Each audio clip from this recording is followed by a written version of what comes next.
Lady Jane Grey, often known as the Nine-Day Queen, is a figure of both historical significance and tragic legacy. Born in 1537, she was the great-granddaughter of Henry VII of England and a pawn in the dangerous political games that characterized Tudor England. Though her reign as Queen of England lasted only 9 days, her life reflects the turbulence, religious upheaval, and power struggles of the 16th century. This biography explores her life, from her birth and education to her short reign and execution, providing a detailed insight into the young woman who briefly held the English throne. Early life and background. Lady Jane Grey was born in October 1537 at Bradgate Park, Leicestershire, into a noble family with royal connections. Her father, Henry Grey, 1st Duke of Suffolk, and her mother, Lady Frances Brandon, ensured that Jane was brought up in a privileged environment. Her mother was the niece of Henry VIII, making Jane part of the royal family, albeit a distant one. This connection would ultimately prove both her opportunity and her downfall. From a young age, Jane received a rigorous education that was typical for children of noble birth in Renaissance England. Her tutor, John Aylmer, introduced her to the classical languages, including Latin, Greek, and Hebrew, and she was known to be exceptionally intelligent.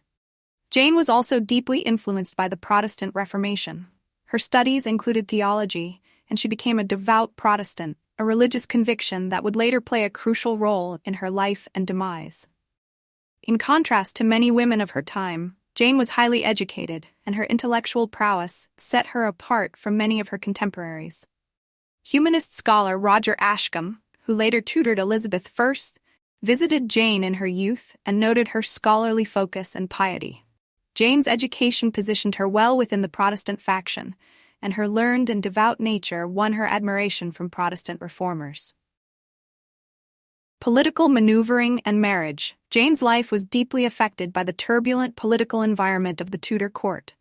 After Henry VIII's death in 1547, his young son Edward VI ascended the throne, under the regency of his uncle, Edward Seymour, Duke of Somerset, and later John Dudley, Duke of Northumberland. Edward VI, like Jane, was a devout Protestant, and during his reign, England saw a push towards Protestant reforms.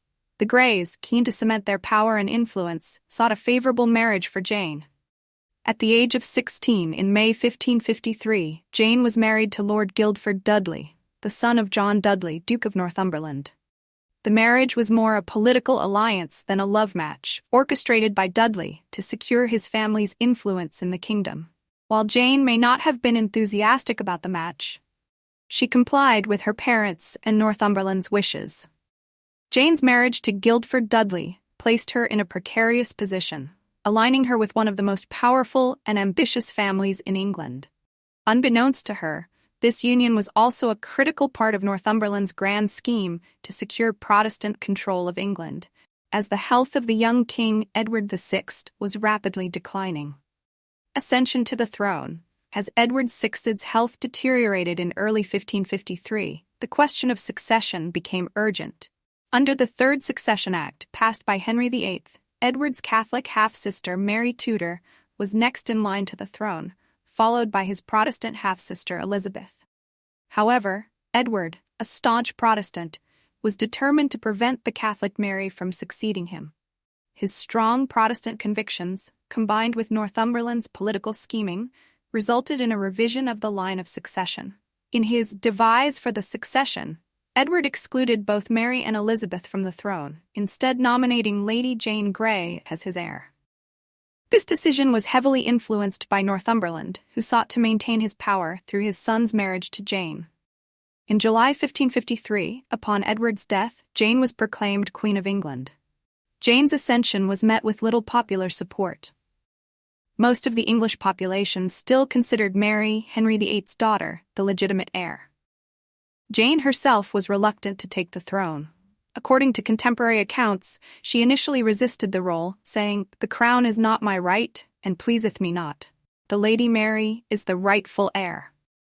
However, under pressure from her father-in-law and her family, she accepted the title. The 9-day reign, Lady Jane Grey's reign, began on July 10, 1553, when she was formally proclaimed queen. However, her rule was brief and fraught with challenges. While Northumberland controlled London, Mary Tudor quickly gathered support from across the country.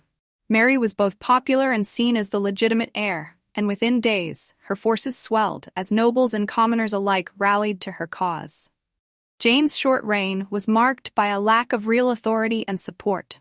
She remained a figurehead, with Northumberland controlling the political apparatus. On July 19, 1553, the Privy Council, sensing the tide had turned in Mary's favor, abandoned Jane and proclaimed Mary as queen. Jane's reign came to an unceremonious end after just 9 days. Imprisonment and trial. Following her deposition, Jane was imprisoned in the Tower of London, the traditional holding place for monarchs awaiting trial or execution. Initially, it seemed that Mary, now Queen Mary I, was inclined to show leniency. Jane's role in the succession crisis was largely seen as the result of manipulation by others, particularly Northumberland. However, the situation changed after Wyatt's rebellion in early 1554, an uprising by Protestant nobles seeking to depose Mary and replace her with Jane.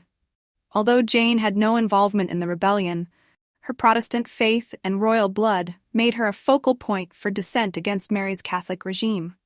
To secure her rule and eliminate any threat to her throne, Mary reluctantly decided that Jane had to be executed. Mary may have also faced pressure from her advisors and the broader Catholic faction in her court, who viewed Jane as a symbol of Protestant opposition. Execution. On February 12, 1554, at the age of 16 or 17, Lady Jane Grey was executed at the Tower of London. On the morning of her execution, Jane wrote letters and prayed with her Protestant chaplain, John Feckenham.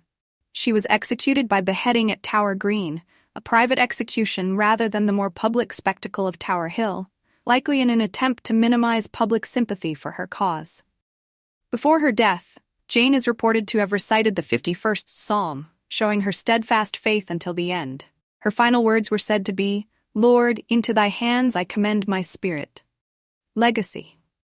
Lady Jane Grey's life and reign are often remembered as tragic, the story of an innocent young woman caught in the web of political ambition and religious conflict. She has been portrayed as a martyr for the Protestant faith, though her involvement in political affairs was largely unwilling.